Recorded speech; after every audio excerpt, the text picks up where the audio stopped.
नमस्कार, आप देख रहे हैं canvas India news. Prayagraj Kumbh मेले में हुई भगदड़, 30 की मृत्यु, 60 घायल। आगे विस्तृत जानकारी के लिए चलते हैं। कुंभ मेला हिंदुओं के लिए एक पवित्र तीर्थ यात्रा है।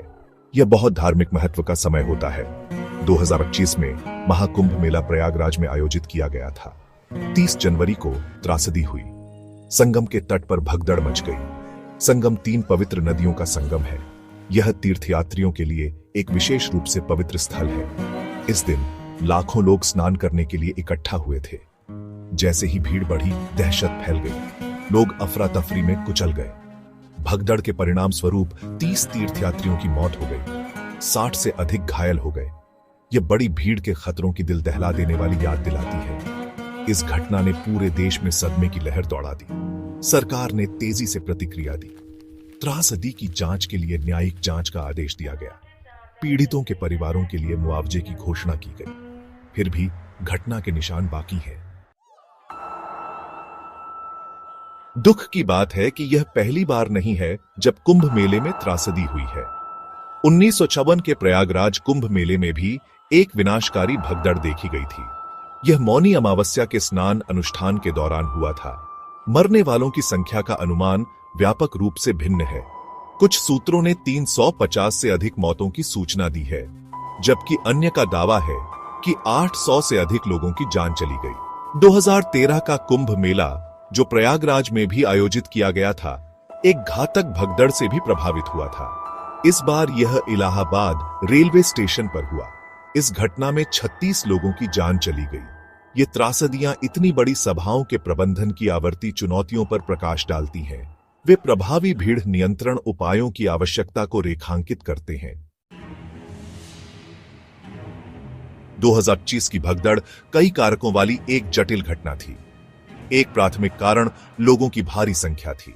लाखों तीर्थयात्री अपेक्षाकृत छोटे से क्षेत्र में एकत्रित हुए। इसने भीड़ भाड़ और संभावित अराजकता के लिए एक स्थिति पैदा कर दी।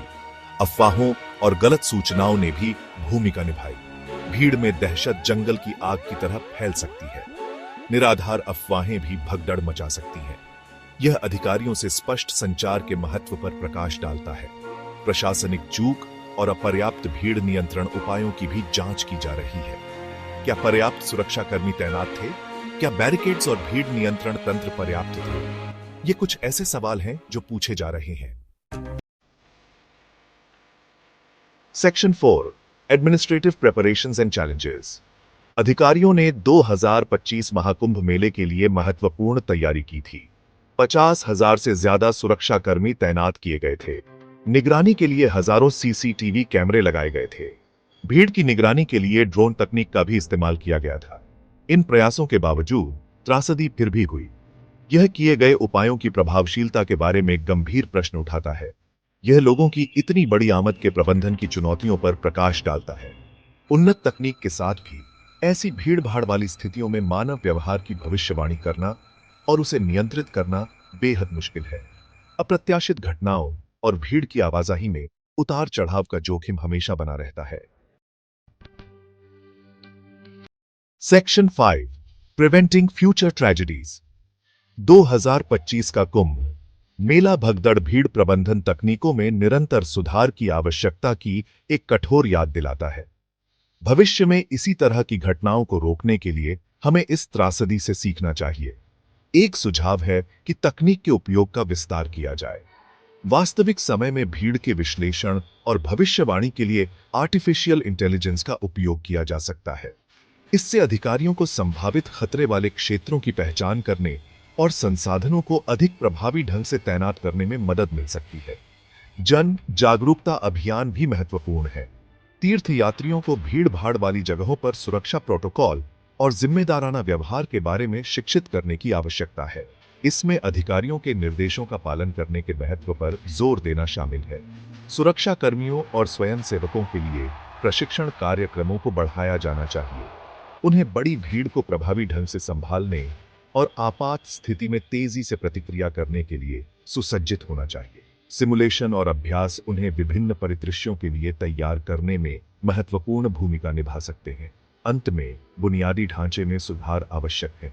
चौड़े रास्ते, निर्दिष्ट प्रवेश और निकास बिंदु और रणनीतिक रूप से रखे गए आपातकालीन चिकित्सा केंद्र सभी तीर्थयात्रियों के लिए एक सुरक्षित वातावरण में योगदान कर सकते हैं। आप देख रहे थे कैनवस इंडिया न्यूज। दर्शकों से निवेदन है कि चैनल को सब्सक्राइब नहीं किया है तो सब्सक्राइब कर ले, सब्सक्राइब फ्री में है। आपके सब्सक्राइब करने से हमें मदद मिलती है। वीडियो को शेयर करें। धन्यवाद।